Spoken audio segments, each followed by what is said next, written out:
Assalamualaikum warahmatullahi wabarakatuh. Alhamdulillahirabbil alamin alladzi arsala rasulahu bil huda wa dinil haq wa kafa billahi syahida. Asyhadu an la ilaha illallah wa asyhadu anna Muhammadar Rasulullah. Allahumma shalli wa sallim ala nabiyyina Muhammad wa ala alihi wa ashabi ajmain. Subhanaka la ilma lana illa ma 'allamtana innaka antas samiul alim wa tub alaina innaka antat tawwabur rahim. Rabbi shrah li sadri wa yassir li amri wa hlul 'uqdatam min lisani yafqahu qawli amma ba'd. Pemirsa sekalian, alhamdulillah bersyukur kita panjatkan kepada Allah Subhanahu wa taala kita bisa melaksanakan ibadah saum Ramadan sampai hari kesekian ini. Semoga apa yang kita lakukan ini diterima oleh Allah, ibadah kita diterima sebagai pemberat timbangan di yaumil mizan hari kiamat nanti. Salawat serta salam kita aturkan kepada Nabiullah Muhammad sallallahu alaihi wasallam, suri tauladan kita yang kita ikuti sunnahnya, kita tunggu syafaatnya di hari kiamat. Sore ini saya akan sampaikan tentang salah satu rangkaian ibadah yang biasa dilakukan di bulan Ramadan, yaitu tentang iktikaf. Jamaah sekalian, jadi kalau hari-hari kemarin saya sampaikan tentang berbagai ibadah yang awalnya dilakukan di masjid bisa dilakukan di rumah. Sholat jamaah itu pada keadaan normal baiknya di masjid. Tetapi dalam keadaan COVID seperti ini sebaiknya di rumah. Sholat tarawih ketika dalam keadaan normal di masjid, tapi saat ini harus di rumah. Sholat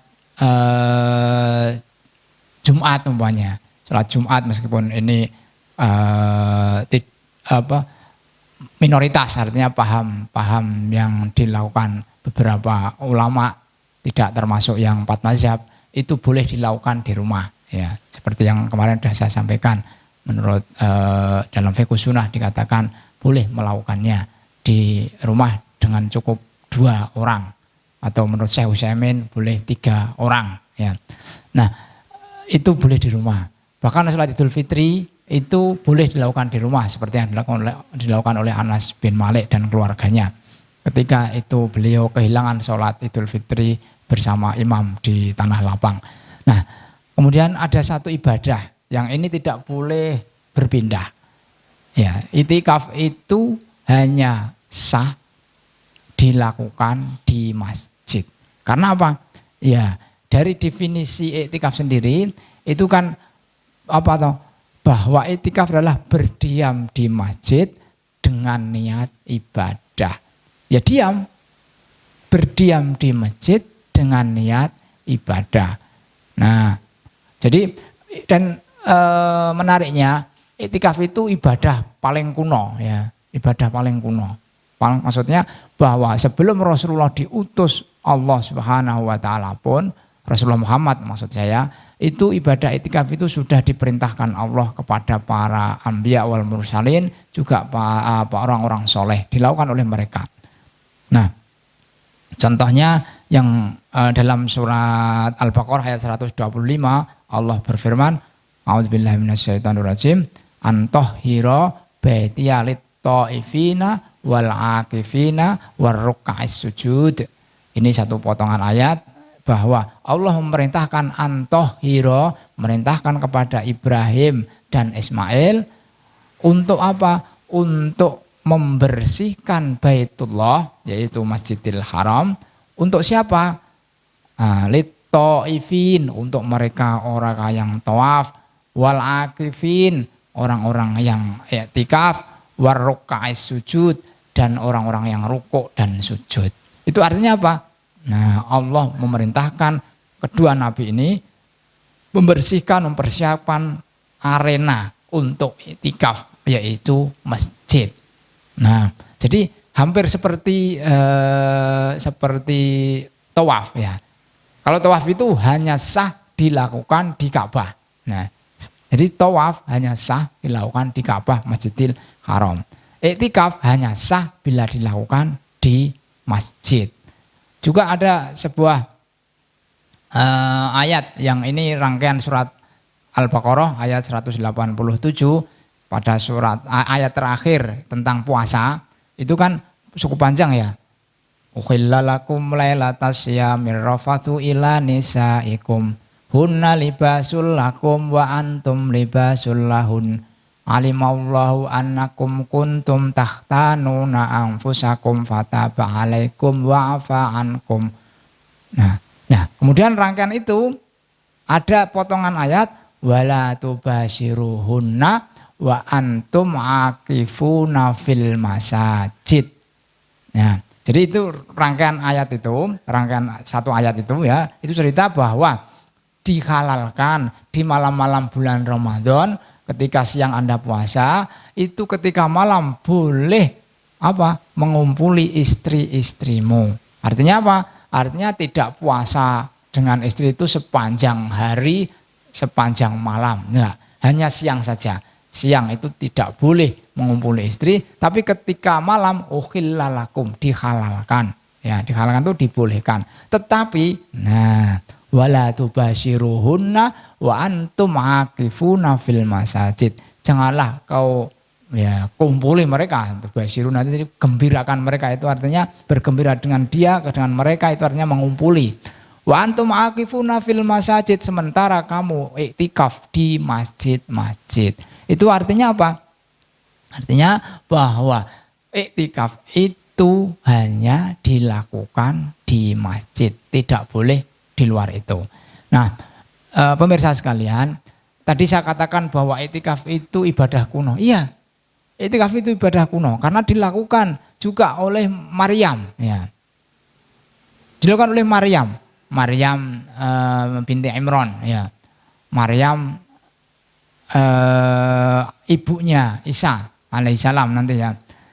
Jadi Maryam itu hari-harinya dilakukan, diisi dengan iktikaf. Iktikaf. Jadi dilakukan di sebuah mihrab. Mihrab itu ya tempat khusus untuk ibadah.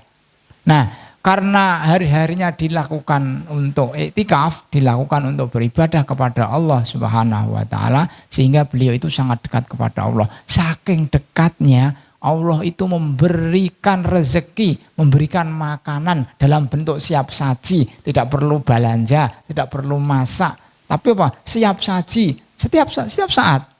Sampai-sampai Nabi Zakaria itu heran ketika beliau itu mendapati ini tiap hari kok ada makanan seperti ini. Dia berikan oleh Allah dalam surat Ali Imran. A'udzubillahi minasyaitonirrajim.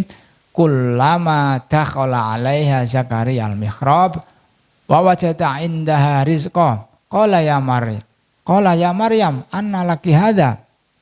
Qalat huwa min indillah innahu yarzuqu may yasha'u bighairi hisab. Jadi ketika Zakaria itu masuk ke mihrabnya untuk iktikafnya Maryam, beliau itu mendapati ini ada makanan. Maka anna laki hadza? Ini dari mana? Kok ada makanan seenak ini? Kok ada makanan tersedia di sini? Apa jawabnya? Hadza anna laki hadza huwa min indillah. Itu makanan itu dari Allah. Jadi istimewa ya. Kalau kita dikasih rezeki oleh Allah itu kan harus bekerja dulu, terus mendapatkan upah, baru membelikan bahan makanan, baru dimasak, baru tersedia, ada beberapa tahap. Enggak, kalau Maryam enggak begitu. Maryam itu karena beliau iktikaf kepada Allah, saking dekatnya dengan Allah Subhanahu wa taala, hari-harinya diisi dengan iktikaf sehingga Allah langsung berikan rezeki dalam bentuk siap saji, langsung bisa dimakan. Jadi ini menunjukkan bahwa ibadah iktikaf itu sudah dilakukan jauh sebelum Rasulullah SAW diutus oleh Allah di dunia. Yaitu dilakukan oleh orang-orang soleh, dilakukan seperti Maryam, juga dilakukan oleh para anbiya wal mursalin. Saudara sekalian, nah jadi itu tentang syariah sejarah iktikaf. Kemudian karena itu juga di ayat itu kan turun kepada Rasulullah, dan Rasulullah itu juga melakukan iktikaf. Kapan itu? Diriwayatkan oleh Aisyah ya, an Aisyah radhiyallahu anha, zaujun Nabi sallallahu alaihi wasallam, istrinya Nabi, annan Nabiyya sallallahu alaihi wasallam kana ya'takiful asral awakhir min Ramadan hatta tawaffahullah tsumma atakafa azwajuhu min ba'di. Ini cerita Maryam bahwa Rasulullah itu Nabi sallallahu alaihi wasallam itu ya'takiful asral awakhir. beliau itu biasa melakukan iktikaf di 10 hari terakhir min Ramadan, dari bulan Ramadan, hatta tawafahullah, sampai beliau itu diwafatkan oleh Allah. Artinya beliau itu selalu iktikaf di 10 hari terakhir di bulan Ramadan sampai beliau wafat. Nah, kemudian tsuma'takafa azwaju min ba'di. Setelah itu para istrinya juga melakukan iktikaf seperti yang dilakukan oleh Rasulullah. Artinya ketika Rasulullah sudah wafat, baru istri-istrinya itu melakukan iktikaf, meniru apa yang dilakukan oleh Rasulullah Sallallahu Alaihi Wasallam. Baik, saudara sekalian, ini Rasulullah melakukan iktikaf 10 hari terakhir di bulan Ramadan, selalu bahkan. Dari kisah ini, dari hadis ini, kemudian para ulama itu berbeda pendapat tentang 3 hal. Ya, tentang 3 hal. Yang pertama, apakah iktikaf itu harus dilakukan di Masjidil Haram? Ya. Kemudian yang kedua, apakah iktikaf itu harus dilakukan selama 10 hari? Ya. Seperti yang dilakukan oleh Rasulullah. Kemudian yang ketiga, apakah iktikaf itu harus dalam keadaan puasa? Nah, ini ada 3 hal ini. Yang pertama, pertanyaan bahwa apakah iktikaf itu hanya sah dilakukan oleh 3 masjid yang besar itu, yaitu Masjidil Haram, Masjid Nabawi, dan Masjidil Aqsa. Nah, ternyata para jumhur ulama, mayoritas ulama itu tidak seperti itu. Jadi iktikaf itu boleh dilakukan di masjid mana saja. Boleh di masjid mana saja. Hanya ada seorang ulama yang namanya Sa'id bin Musayyab, itu hanya beliau yang mengharuskan bahwa iktikaf itu hanya sah dilakukan di 3 masjid tadi. Masjid Haram Mekah, Masjid Nabawi Madinah, dan Masjid Aqsa di Palestina. Tapi mayoritas ulama itu membolehkan iktikaf dilakukan di masjid mana saja, termasuk di masjid Anda di rumah, di dekat rumah, di kampung Anda, itu boleh.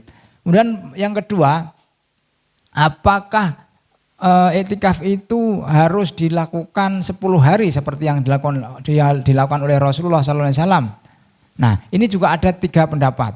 Ya, karena apa? Karena memang Rasulullah itu melaksanakannya 10 hari. Tapi apakah kita kalau ingin iktikaf harus seperti Rasulullah di 10 hari terakhir itu? Ternyata ada 3 pendapat. Yang pertama itu mazhab Hanafi mengatakan aqalluhu yaumun walailatun.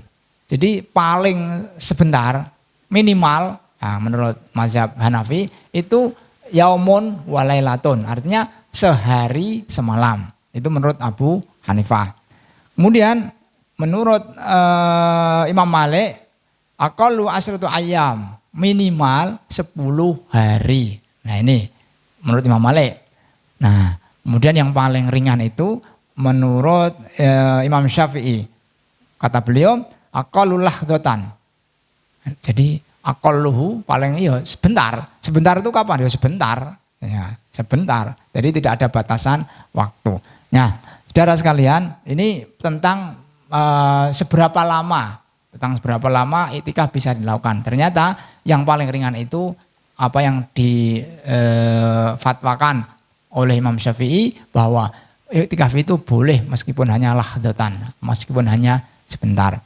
Kemudian apakah iktikaf itu juga harus dalam keadaan puasa? Ya. Apakah harus dalam keadaan puasa? Nah, ternyata ini juga ada perbedaan pendapat. Ya.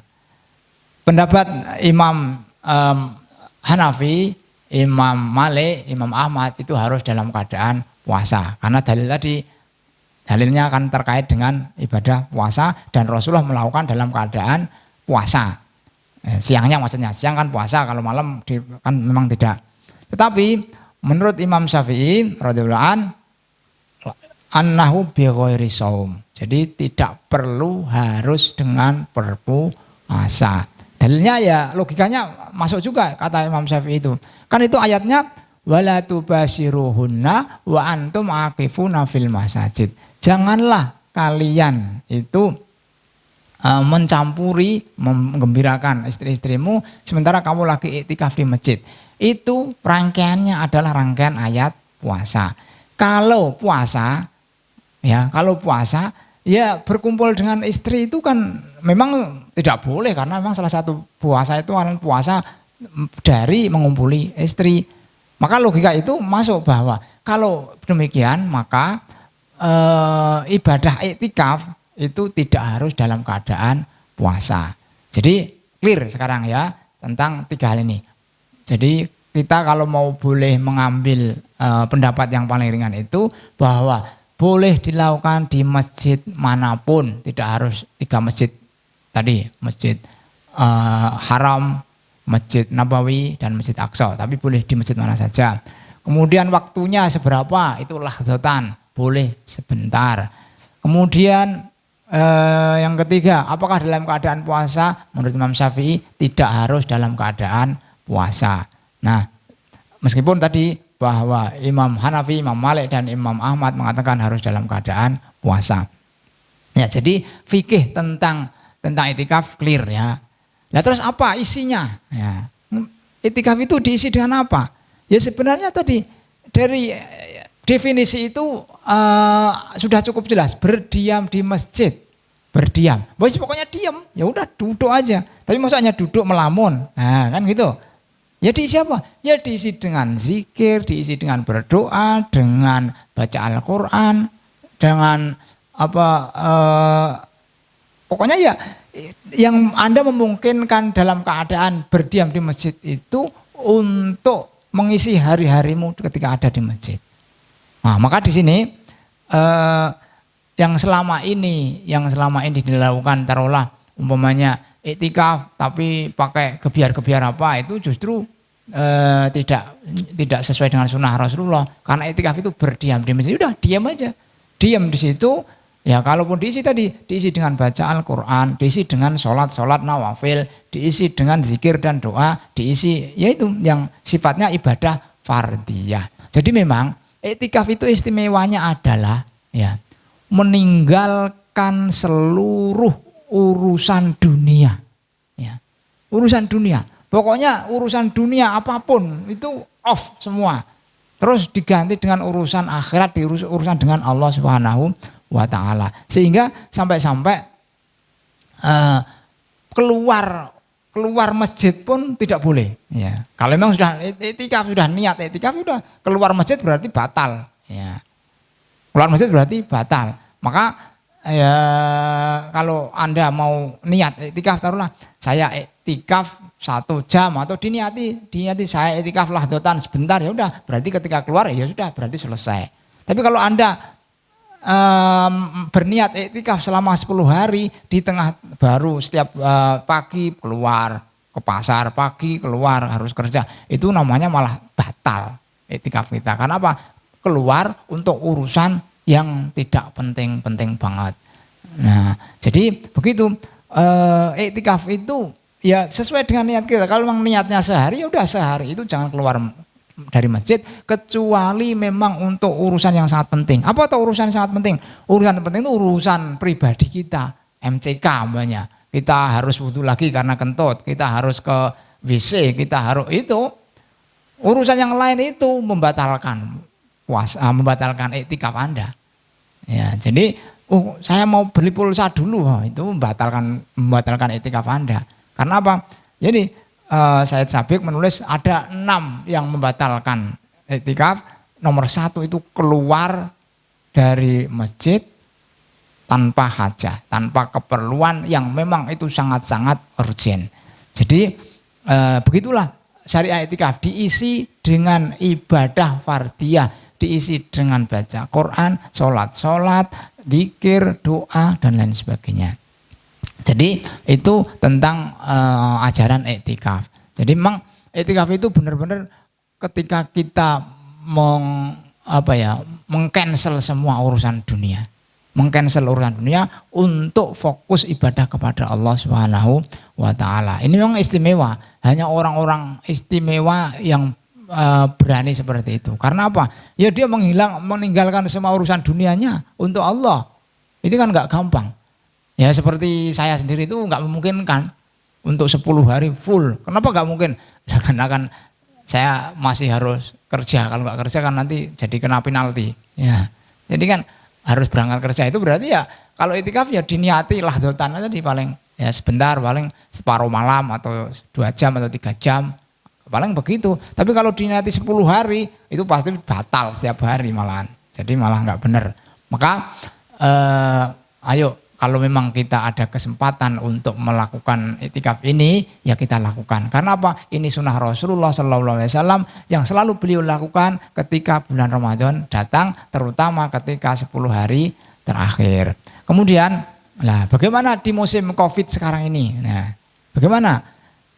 Di musim Covid, itikaf juga tetap harus di masjid. Tetap harus di masjid. Nah, bagaimana nanti? Nah, sekarang gini kan, sekarang pemerintah itu sudah membuka atau membebaskan masyarakat untuk beraktivitas seperti biasa. Yang mudik sudah boleh, yang ini sudah boleh, yang ini sudah boleh. Dan nanti saya kira ke masjid juga sudah tidak ada larangan. Nah, tetapi satu sisi ini menggembirakan, satu sisi yang lain itu mengkhawatirkan. Karena dengan bebasnya manusia kemana saja, bebasnya masyarakat kemana saja, ini kan juga jadi rawan. Nah, jadi rawan, ibaratnya gini loh, ibaratnya Anda masuk kebun binatang, macan, singa, dan hewan-hewan buas dilepaskan. Nah, itu kan yang sembunyi, ya itu yang akan selamat. Yang sembrono, ya resiko tanggung sendiri. Itu artinya apa? Ya dalam kondisi masih COVID-19, masih wabah, tapi pemerintah membebaskan, berarti ya kita yang hati-hati, yang sembunyi itu nanti yang insya Allah diamankan oleh Allah Subhanahu Wa Taala, dilindungi oleh Allah, ikhtiar kita. Lah salah satunya itu saya kira masjid itu tempat yang aman. Kenapa? Ya karena untuk itikaf ini kan meskipun ini sudah syariah lama, tapi kan jarang orang itikaf. Kita bisa cek lah masjid sekitar kita itu paling kalau di malam-malam Ramadan itu yang itikaf cuman hitungan jari lah, nggak sampai 20 itu jarang aja. Ya kecuali masjid-masjid besar ya. Kecuali masjid-masjid kampung itu ya paling 2-3 orang atau 11 itu sudah banyak. Nah itu artinya apa? Kita bisa melakukan iktikaf ya yang di masjid kita justru karena nggak banyak orang bisa social distancing-nya kan bisa maksimal.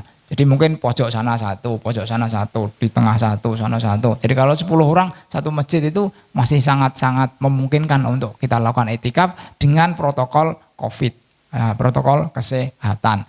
Jadi saudara sekalian, jadi meskipun ini di musim COVID dan iktikaf itu ajaran dalam syariah Islam, ya kalau kita bisa melakukannya, sungguh ini sangat-sangat yang menenteramkan, sungguh sangat-sangat yang luar biasa di bulan Ramadan ini.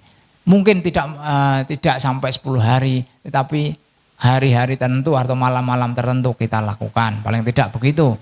Nah, dan di sela-sela iktikaf ini karena kita dekat kepada Allah Subhanahu Wa Taala, karena kita nangis-nangis di hadapan Allah dalam iktikaf itu, kita berdoa di hadapan Allah dalam iktikaf itu. Nah, barangkali dengan doa-doa para mu'takifin, orang-orang yang iktikaf itu, wabah COVID ini bisa segera berakhir. Ya, karena ada di antara sekian ribu orang, meskipun tadi jarang tadi loh, orang iktikaf jarang, tapi kan sini sedikit, sana sedikit, kan kalau seluruh Indonesia kan jadi banyak. Di antara sekian ribu orang ini, mungkin doanya dikabulkan oleh Allah Subhanahu Wa Taala supaya wabah COVID ini segera berakhir, sehingga apa? Sehingga kita bisa beribadah leluasa, bisa beraktivitas leluasa seperti sedia kala. Jadi ini meskipun kita dalam keadaan COVID, ya mari kita kalau memungkinkan, ya kita azamkan untuk melakukan iktikaf walau lahdzatan.